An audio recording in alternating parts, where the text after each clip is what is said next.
So it has been an absolutely insane year for video games, and there's just not been enough time to play or even finish everything. Yes, so here's a little shout out to our most missed games of the year.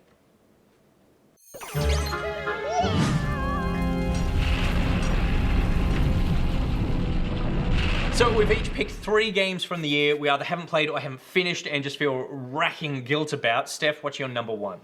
Divinity Original Sin 2. Oh, wow. I know, which I don't actually feel guilt about. It's just a massive game. And when you play a game like that the way I do, wanting to discover like every little, you know, secret and hidden thing, and even though I know I'm not doing that because there's just too much to be able to discover, you know, I definitely want to finish it and get through it. It's just that it's taking so long because there's just so much to it, because it is the best game ever. I was gonna say, I feel like this deserves a separate award, and that's the game Steph will not shut up about in 2017, because all you talk about is Divinity Original It's Sin. just so fun! And do you reckon that you're gonna end up finishing it by the end of the year? Is this, because there's like over 100 hours of gameplay there. I mean, there's no way. There's no way I'll finish that game this year. But also because, you know, I'm really enjoying it, playing it in co-op as well. Yeah.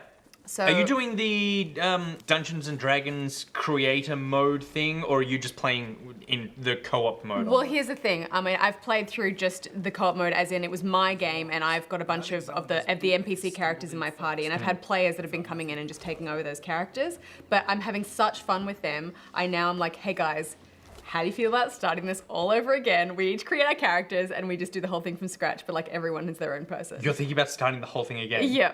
I love that you go, I haven't finished this game. The way I'm going to finish it is restart the whole thing and tie it into 3 other people's schedules. Because it's not just you don't have time to play, there's 3 other people who need to line up as well. Everyone's available. It's so funny. Everyone, like one of the players is in Perth. Yep. So that's 3 hours behind. Another is in Canada, which is like completely different. Which is like a day behind. And I'm not sure where the other player is. I'm still getting to know everyone, but like, I don't know, we make a really good squad, and I think that we'll get the best experience out of this game if we restart and are playing with our own characters. Yeah, so I'm committed to that, and I think we're definitely not going to finish it by the end of the year, but if we burn through what we've already done really quickly. Yeah, which you won't. Plus, I feel like I've learned things in my first playthrough that I want to go back and redo and do better. Yeah, I know that. Okay, well, this will be your game of the year for 2025. My number 1 shame is Nier Automata.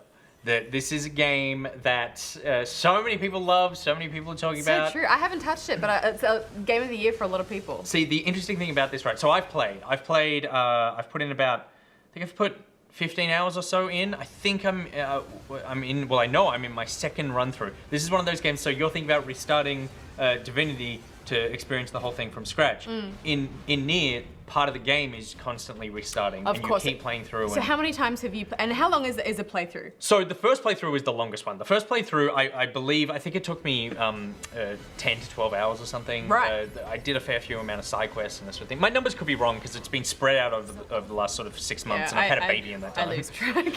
But the idea is that you play through, and the initial playthrough is really long, and you get the full story, and that could be a total video game. And then you restart it, and it changes the whole perspective of the way that I don't want to do spoilers, but the way that you see the other characters in this game, and that you start to learn more about this story, and the things that you did the first playthrough take on a different meaning when you do it a 2nd time.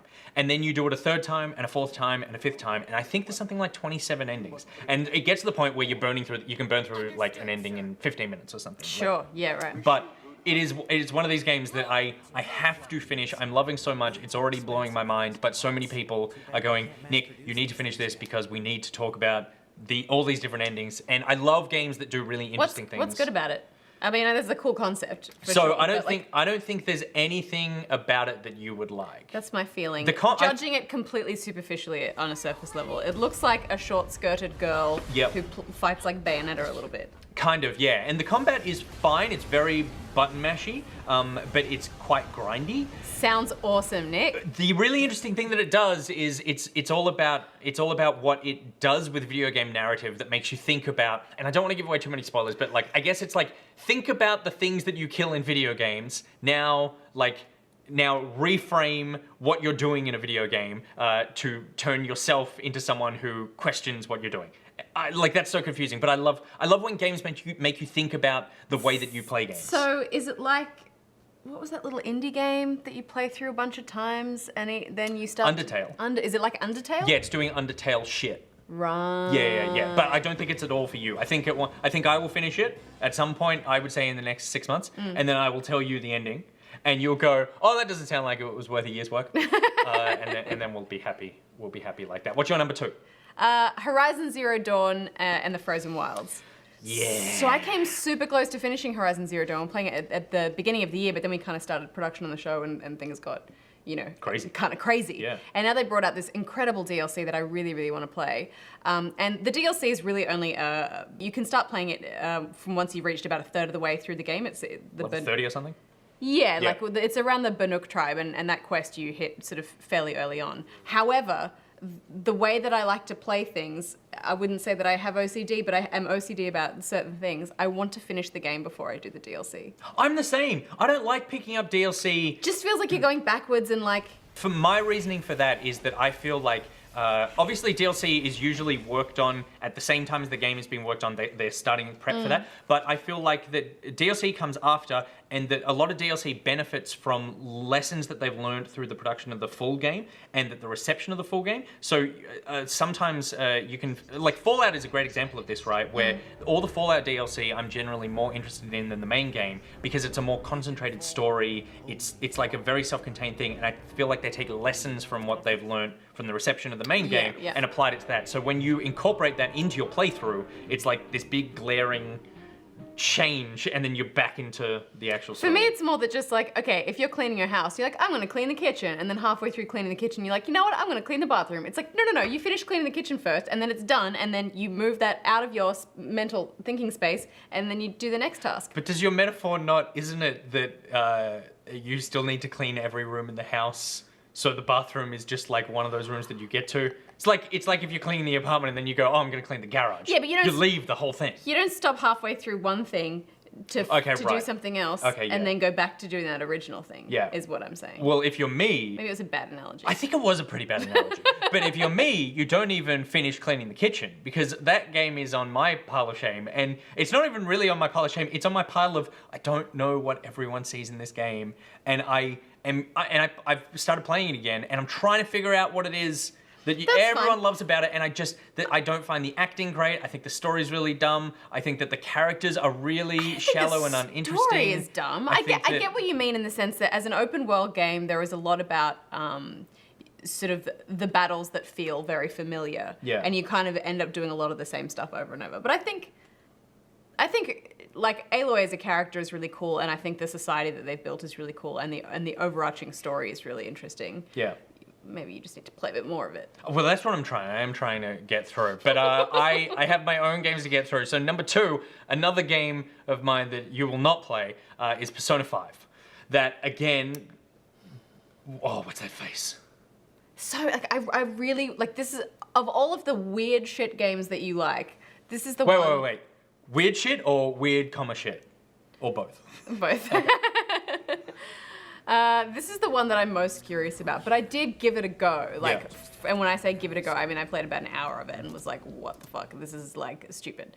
But I feel like that's not enough to get the picture of what it's about. And I'm not saying that I will never play it. Yeah. But I'm not saying that I will. I mean, I love it, and I'm having difficulty finishing it through no fault of the game. It's a 100-hour game. It's like Divinity, right? Like it's 100 hours to finish the story of this game. I have played 30 hours, so I know I have 70 hours of game ahead of me. And what have you achieved in those 30 hours? Like, does it move through like significant? It really does. Like, that is the great thing about this game, that you go. You basically, you're at school. It's about making friends and developing relationship stuff. But then the other half of the game is about you go into these dungeons and you try to uncorrupt the hearts of corrupt adults. And it's all very Japanese. But you accomplish this by going through these big dungeons. So every time you finish one of these dungeons, you have accomplished something very big. And on top of that, you're working up all these social relationships and that sort of thing with these characters. The reason I'm so drawn to these kinds of games is that I feel like a lot of the time they're ham-fisted in their approach to a lot of their subject matter, and the first boss in this game, which I think you got to you got to the part where you're introduced to this boss, is a character who is accused of abusing students at school. Yeah, it was very uncomfortable. Yeah, and obviously, like, it's not at all a fun thing. But I think that there's something about these Japanese games in this genre that deal with relationships and sex and love and sort of taboo subjects. And again, not always in the greatest way, but they do it in a way that other games don't. Like, Western AAA games tend to not have a look at relationships other than a super surface level sort of like, oh, these two characters have a crush and then they kiss. Sure. Or sex or anything like that. Or something confronting about friendship or your own, feelings about homosexuality or all this sort of stuff comes up in these kinds of games. And sometimes it's weird, but I love that it gets addressed in these sort of different ways. I just feel like there's too much barrier in the weirdness. Oh, there's so much barrier, mate. And the long dialogue things and the weird combat for me to ever really reach the good stuff. You're right, the barrier of entry is enormous. So, number 3 for you, what is the number 3 game that you have missed? It's What Remains of Edith Finch. I haven't started this game. It just completely flew under the radar for me. So it started popping up on all of these Game of the Year lists and I was like, the hell is that? Yes. And people are just saying that it's amazing, and so now I'm really keen to play it. This game is super achievable. I finished it in one sitting. I think Yeah. it's like an hour and a half, 2.5 hours, or something like that. This game is amazing. I'm gonna play it this week. Are you? I'm gonna play it this week. Dude, play it this week. It's so good. You will love it. You know what I just said about all these games dealing with like subject matters that you don't hear about? This one does it. This one does it. This one does it, and it does it in a very accessible, very It beautiful. looks a bit like Gone Home. Is it a bit like Gone Home? It is a bit like Gone. It's Gone Home mixed with. Did you ever see the film Big Fish with Ewan McGregor? Oh yeah. You know that sort of like absurdist, this storytelling where weird things are true. It's Gone Home and that mixed together. Interesting. It's beautiful, and there's some. excited. There are 3 scenes in that film or in that game where I cried, and one where I bawled. I was so. I'm just gonna say the word bathtub, and then I'm just gonna leave the word bathtub on the table, and then at the end of the week, you will have played it, and you can pick up the word bathtub and just tell me your experiences with that, because God. that is a confronting game. What's your number 3? My number 3 is Prey. So, Oh, yeah. Yeah, so the other 2 games that I've got are games that I'm halfway through and want to complete. Prey is a game that I never picked up, just like you, with What Remains of Edith Finch. Yeah, well, I think for us, Prey came again at around a time when we were just kind of starting on this show and things were quite busy. But also, I think it was one of those incredibly overhyped games where, a lot of people were talking about the mechanics around, the enemies in this game being able to like turn into anything. Yeah, like the enemies can shapeshift into coffee mugs and computer and that monitors being and like stuff. super scary. But then also it came out and it seemed like the general reception was quite underwhelming, and so then I didn't feel like any pressing need to go and pick it up after that. I think you're right. I think that it also came with a lot of the baggage of the Prey franchise. That Prey came out, then there was Prey 2, which got announced, which was a very cool looking game at E3 a few years ago. The bounty hunter kind of experience. Yeah, and then it got canned, and then it got reworked into Prey. Now, I guess Prey number 1 again, and so people didn't really know what it was. And I think that we're seeing a lot with games that Bethesda are publishing like this. It's the same as Dishonored. It's all about the different things you can do and abilities you can use and systems in the game that you can manipulate to work your way through it. Because one of the things is that it has a goo gun, which is like a cool weapon, the shape-shifting enemies and that sort of thing. And all that stuff combined means that it opens up a play space for a lot of players to experiment in, but at the same time, if you don't do all that experimentation, then you're not getting the full richness of the game, and so therefore it can come across as something that isn't necessarily, as focused as it could be. And also, I hear it's very hard. So, but I picked it up in a sale this week, and I'm planning on playing it over Christmas. I'm quite excited. So I just need to finish Nier and Persona, so that should only take me about 80 hours, and then I can start on Prey. Should we go through some runners-up? Yeah, let's burn through some runners-up. Do you want to go first? Yeah, sure. I'm just going to go through them all at once and, Yeah, cool. and just name check them. Yep. Cool. All right. Well, Assassin's Creed Origins. Still haven't finished it either. I don't know that I will finish it, but I'm excited to play more of it. Let's put it that way. Yep. Shadow of War. I didn't even know why I like this game. Yeah. but I do enjoy playing it when I'm playing it. It's one of those kind of mindless enjoyment experiences. It's like a clicker game on a phone that you play while you're watching an episode of like a rerun of Friends. And I do feel like there is good stuff to get to once I get past, for some reason, all of the grindy stuff that they like to put at the front of the game for you to like slog your way through to get to actual awesome stuff. Yeah, cool. Breath of the Wild, I haven't even touched. Because I was playing Horizon Zero Dawn when everyone else was playing Breath of the Wild. So yeah, it's like, I mean, I will start that at some point. And then Wolfenstein 2. Ooh. Can I suggest something for Wolfenstein 2? Sure. Just put it on the easiest possible difficulty. Like, the combat is crazy hard already, and... Isn't it called Can I Play, Daddy? Yeah, and you have a little dummy in a bonnet, and you should not be shamed by this fucking video game. You should do whatever you want, because the storytelling is so amazing, but the combat's not the greatest in the world, so just like... And you don't want to be turned off by the... Yeah, because it gets to some places that are so good. Oh, so good. Yep. Love it. My runners-up, Horizon Zero Dawn. So, like I mentioned, I just want to see the thing. I want to see the magic people. I put in a lot of time. Horizon is your Assassin's Creed Origins for me. Like you won't necessarily finish it, but you want to play more of it. I do. I really do, and I want to see what's special. I want to see what you love about it. So I'm gonna keep pushing through. Resident Evil 7, which I never picked up because I hate horror games, but I've heard so many amazing things about this one, and just people have been talking about it as being their game of the year, and I really want to try it, but I need to do it like, if I could set up a computer outside maybe during the day, like on the beach, that would be a good place to play that game. Like Resident Evil on the beach. Yeah, that's just that kind of nerdy guy. Number 3, Danganronpa 3, which, how dare you? How dare you? Lift that head, Stephanie. Do not shame me. Bears. Like Wolfenstein shames me for playing on Look, easy. I gave that game a red hot go. You did. You gave that game more of a go than it deserves for you. Awful. Oh, it's so good. Awful. So I've played about another 4 or 5 hours after what we finished. Nothing.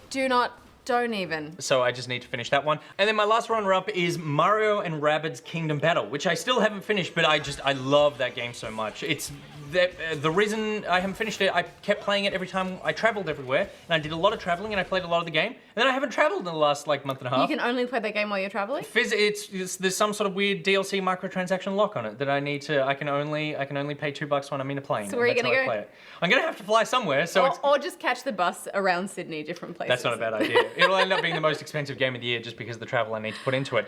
All right, that is our 2017 pile of shame. That is a big pile. It's a hefty pile. But you know what? I think it's an achievable pile if we really commit. I mean, I did pick a lot of really long Japanese games, and so I don't know. I'm excited that you're going to finish What Remains of Edith Finch by the end of the week, though. I'm excited to restart Divinity. Yeah, I know. God, we're insane. What is on your pile of shame? Let us know in the comments.